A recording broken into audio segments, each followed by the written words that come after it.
Hey Insiders, thanks for joining us on one of our online training classes. I want to show you some of the best Zoom practices we've developed over the many years we've been training online. Check it out. I'm going to bring my Zoom video over here, and this is after I join the call. So you'll see here that I have a few people on my test call. I'm right here under Elliot Lipson. We've got Seth streaming video, and he's also sharing content right here. So I'd say the first best practice I would recommend is to full screen this window. So once we're full screen, we can see that we have all of our buttons still visible. And the first two that I want to show you are in your bottom left, right here, mute and video. So next to the mute button is a little arrow, and if you click that arrow, you'll see the option to test speaker and microphone. If you test speaker and microphone, Zoom will automatically help you select which microphone and which speaker and make sure it's working well so you can hear and project your voice.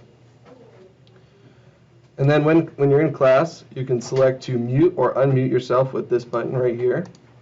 We recommend staying muted unless you do want to say something in class. Then you're welcome to unmute yourself and speak up. And keeping video on or off is up to you also. We do not require video. The next topic I want to talk about is our chat window. Right here you can see the chat button. You can either chat to everyone in class or you can chat to the host. So I'm going to say hi to Seth here. Let's see if he responds.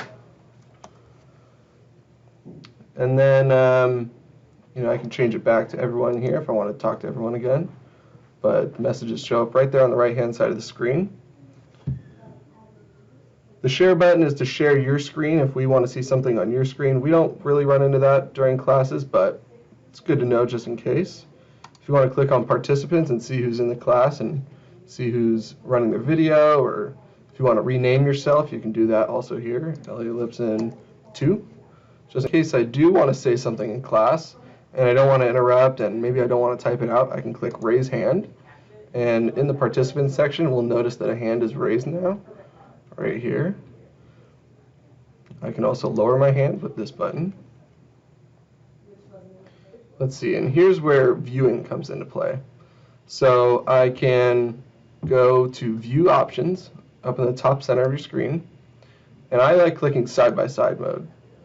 And then once I'm in side-by-side mode, I can choose to pin Seth's video.